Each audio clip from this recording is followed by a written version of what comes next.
for Health and Nutrition Bureau at Global Affairs Canada, Izumi Nakamitsu, Under-Secretary General and High Representative for Disarmament Affairs at the United Nations, and Raji, Tajudeen, Division of Public Health Institutes and Research at Africa CDC for a discussion on innovations in biosecurity and global health.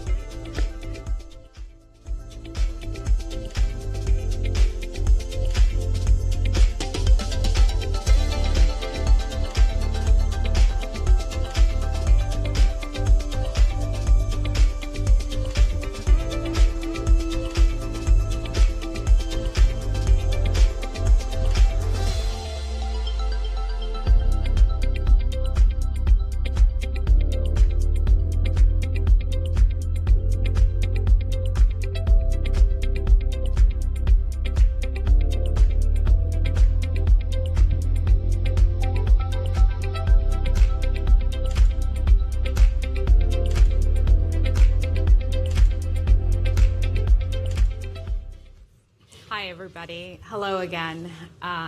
It's my distinct honor now to have a discussion with an incredibly illustrious panel on biosecurity and strengthening biosecurity in the age of AI. And as you heard during the introductions, we have just incredible leaders representing multilateral institutions, civil society, and government with us. So let's dive right in. And Richard, I'd love to start with you. You are the head of CEPI, and I know that congratulations are in order because you've just launched a new strategy on biosecurity. So tell us a little bit about that and how you intend to leverage this new strategy for strengthening pandemic preparedness and achieving the 100 Days mission in the age of AI. Great. No, thank you, and thank you for having me, and thank you for the panel, and thank you all for coming. Let me start. One very quick word about CEPI. We're the Coalition for Epidemic Preparedness Innovations. We're focused on vaccine development for epidemic and pandemic diseases. COVID transformed everything for us, and certainly elevated concerns about epidemic and infectious disease risk as a category of threat going forward. And all of the vectors that are driving epidemic disease emergence are going really in the wrong direction. So this is a perpetual threat that societies need to be prepared for. And we need to be having an ongoing conversation about developing a bio-risk management infrastructure for the future. The nature of the threats that we face include naturally emerging diseases. I think the questions about COVID origins, whatever your opinion as to what actually happened, certainly raise questions about lab accidents and releases that are inadvertent. And there's a category of threat, which is deliberate misuse, that we also need to take into account. So the biosecurity infrastructure that we build for the future has to address these three elements. CEPI, as a funding organization, has recognized that we have obligations and responsibilities in terms of the types of research that we support to ensure that we don't add to the collective risk that we all face, and in fact that we do everything that we can through our funding mechanisms to mitigate that risk. And so we're calling on other funding organizations to step up and take that responsibility. As part of that, over the last year, with the support of Global Affairs Canada and Jean Bernard, very grateful to Canada for your leadership in this regard, we have established a biosecurity program, and we've been working with stakeholders over the last year to develop a CEPI biosecurity strategy, which we are very happy to roll out today. And let me flash the glossy document. Andrew Hebler, our Director of Biosecurity, who's in the back of the room, carried about 100 of these up and has distributed them around. He doesn't want to carry them home, so let me encourage you all to take these. Very briefly, we've identified 5 areas that we think it's really important to focus on. First is risk identification, understanding the risks that are emerging. The second is to improve the capabilities of our partners who now operate in more than 50 countries, including in the global north and in the global south, to be able to conduct research and development activities safely. The third is to bring a new frame to thinking about biosecurity, particularly in the age of AI, which is going to radically democratize the ability of scientists around the world to do important innovation, and to recognize that there is a very important link between biosecurity standards and safety and achieving our goals relating to equity. The fourth goal, I'm going to have to check my list, is really just to recognize that we have converging risks. We have an increasing number of BSL-3 and BSL-4 labs. Just in the US, there are over 1,600 BSL-3 laboratories. And there are BSL-4 laboratories now in almost 30 countries around the world. So that's one element of risk. AI is an element of risk. Increasing research and development and evolution of tools of biology and increasing risk. These things are all converging. And we've got to monitor that and appreciate that. And then the last area where I think CEPI as a funder is particularly well positioned as we step up into this responsibility is to recognize that we can also accelerate innovation to achieve our biosecurity and biosafety goals, and we need to invest appropriately, just like our partners in cyber have been investing in developing cybersecurity tools. We need to be developing biosecurity tools. Yeah, thank you for that, and I appreciate you so clearly articulating what those 5 pillars are and how they're interconnected. And Izumi, I'd love to bring you in on the conversation at this point. You know, at the Office of Disarmament Affairs, one of the key areas of your work is exactly understanding and addressing within the UN system and with member states how AI and other emerging technologies are shaping the mitigation of biosecurity risks, but also how to leverage that new technology to strengthen preparedness. So tell us a little bit about what are your priorities in this regard, and how are you working within the UN and external partners? Right. Well, good morning. Thank you very much for inviting me to be on this. And I took notes of all these 5 points, which all we agree with. One thing I wanted to start with is, and I brought this because I wanted to read out, the Pact for the Future, which we developed, and it was a difficult negotiation by member states. But in that pact, which was just adopted Sunday, negotiations continued until early hours of that day in the morning. But that pact actually includes the language as follows. Action 26, address emerging and evolving biological risks through improving processes to anticipate, prevent, coordinate, and prepare for such risks, whether caused by natural, accidental, or deliberate release of biological agents. And then the next one goes on to say, identify, examine, and develop effective measures, including possible legally binding measures, to strengthen and institutionalize international norms and instruments against the development, production, acquisition, transfer, stockpiling, retention, and use of biological agents and toxins as weapons. And in a little bit later in the same text, you also acknowledge how the international community, member states, and the UN need to leverage science and technology to make sure that these risks are also countered and also maximize the benefit of those science and technology. Why am I saying this? One, because we worked very hard to have this language.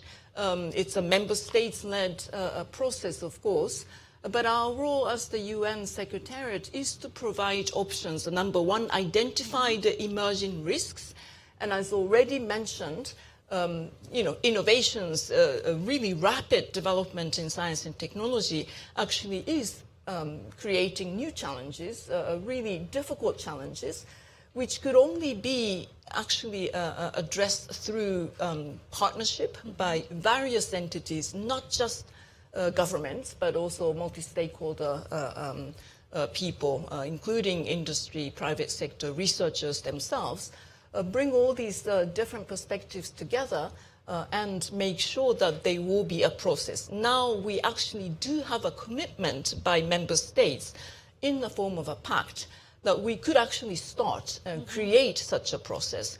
So my first message actually is to let's capitalize on this commitment by member states of the United Nations and think about what kind of a process that could be useful and indeed effective.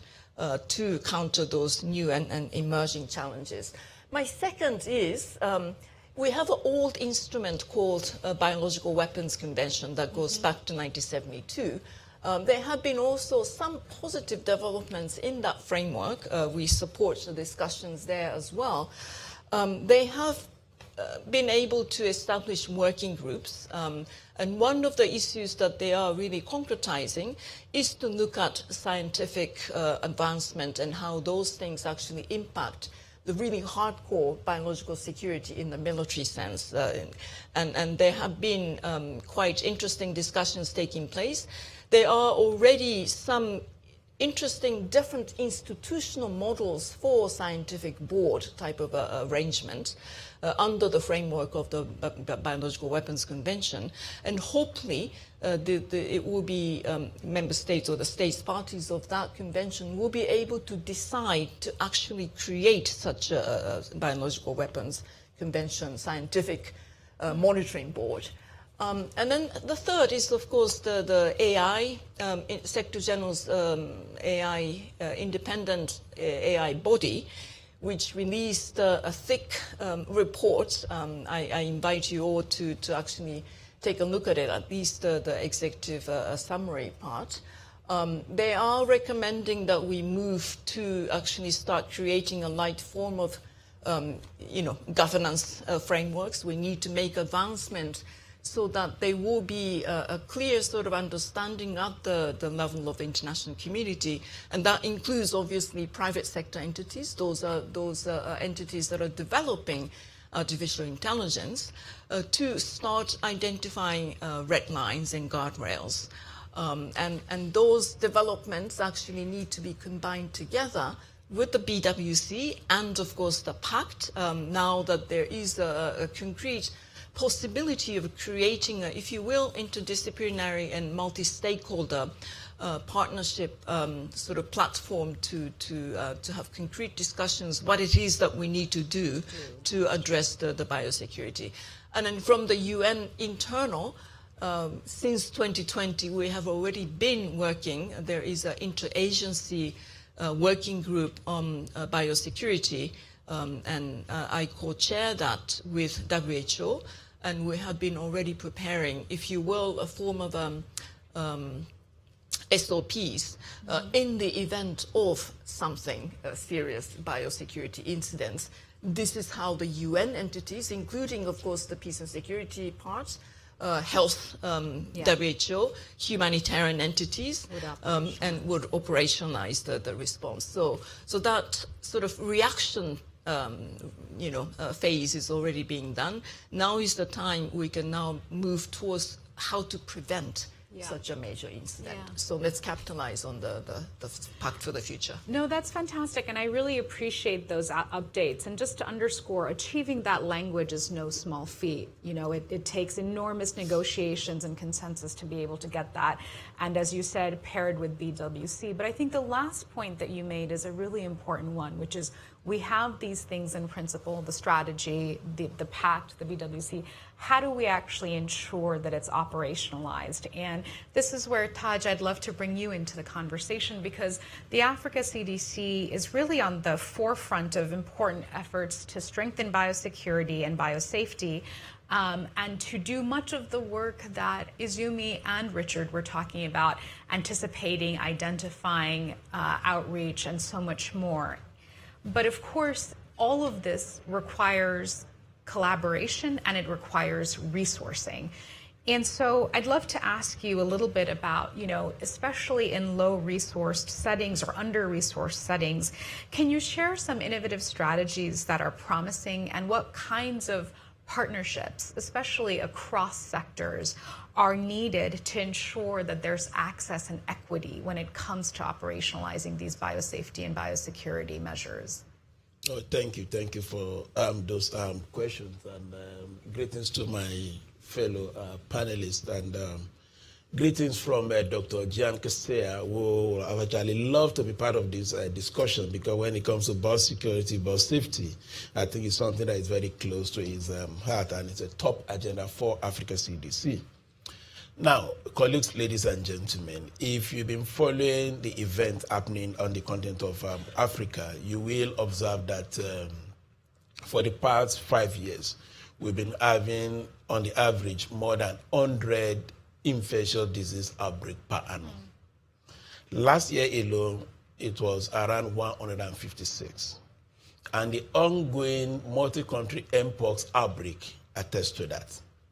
Now, for us to significantly reduce this repeated, recurrent infectious disease outbreak, there's need for early warning, there's need for immediate response, and of course, there's also a need for coordination, and that explains why in the context of the mpox, the Africa CDC, first and foremost, declared that mpox a public health emergency of continental security, first of its kind in our 8 years of history. And that was followed, a day after by public health emergency of international concern by WHO. So, colleagues, given the context of what is happening on the continent, so there's need for us to really come up with a very robust biosecurity and biosafety agenda, And for us to do that, we know that there are certain things, there are certain partnerships, there are certain collaboration, coordination, communication, and cooperation that need to go into that space, And I think, let me, at this juncture, thank our colleague from Global Affairs in Canada, who have been part and parcel of this journey with Africa CDC, and for Richard, for this biosecurity strategy that was recently launched. I think Africa CDC will be very pleased to work with you, to make sure that we implement that strategy.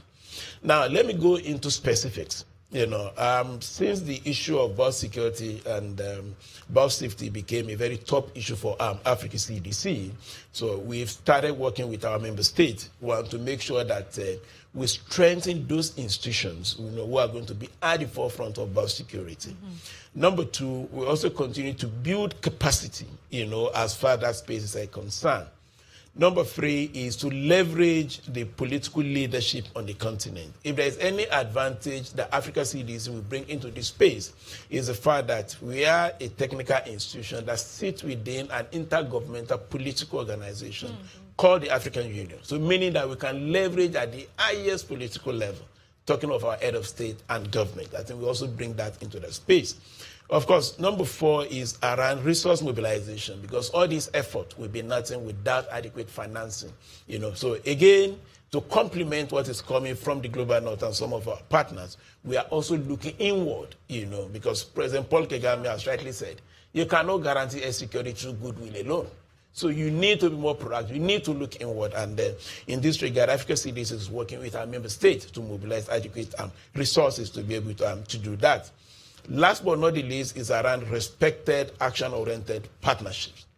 And I think we can also frame this around what we call the Lusaka agenda. Yeah. Whereby it's not just to coming from the globe to tell us what to do, is what to sit down, co-create this agenda together, and really come up with what is it that is appropriate to the local context, because we are talking of leveraging biotechnology in this space, So really, for Africa CDC, it is a big agenda for us, and we're more than glad to work with all the partners who are working in this space to make sure that we get it right. Thank you. Thank you for that. And I want to pick up on your emphasis on partnerships. And this is something that Richard touched on and Izumi touched on. And it's so important if you actually want to have implementation of any of these principles and goals. And so, Jean-Bernard, I'd love to bring you into the conversation. And Global Affairs Canada has really made biosafety and biosecurity a priority on your agenda in terms of how you're working with multilateral institutions, civil society organizations, and of course governments around the world. And so I'd love to know from you, when it comes to strengthening global health, security, and pandemic preparedness, why has this been such a top priority for Global Affairs Canada in terms of investments and partnerships? And what are some of the notable impacts of the initiatives that you've been able to forge? Thank you for the question. First thing I'll say, I've been a development practitioner for a few decades now. I'm approaching the programming we fund through the health and nutrition side. So we've been brought progressively at this nexus between health, security, and global health. And I think it's the right moment to do that. We're at some sort of inflection point when I listen to Richard and the other panelists. We have those innovations coming up, technology as well, that allow us to intervene, to be better prepared, to better respond as well to all the threats that we face. Obviously, I'll repeat what everybody says. Since COVID-19, we need to do better. We need to be faster as well as we develop new tools to be ready for the next infectious diseases. I'll focus a little bit on our partnership with CEPI. We've been a strong supporter of the organization for some time. We've bought in the 100 days mission as well, and all the goals that are laid out in the CEPI 2.0 strategic plan. Canada will be providing 100 million towards advancing CEPI's strategic objective. We do that because we're a strong believer in multi-sectoral approaches to address security threats. This is the approach we've been taking in our partnership with CEPI so far.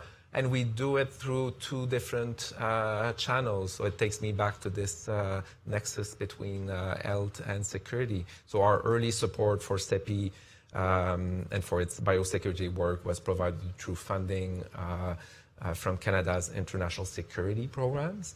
And our broader support for the 2.0 strategy is channeled through our global health commitments. And in doing that, we work really closely with several other federal departments as well.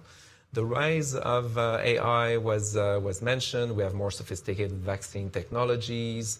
So we must be prepared to take advantage of what those technologies bring. But as Richard said quite clearly, we need to be prepared as well for the risk that those pose to us. So it's really in this context that Canada's Weapons Threat Reduction Program, which is Canada's contribution to the G7-led global partnership against the spread of weapons and materials of mass destruction, has been a proud supporter of CEPI's efforts since 2017 now. And it's through that support we've been able to support getting to this flashy new document that was shown by Richard.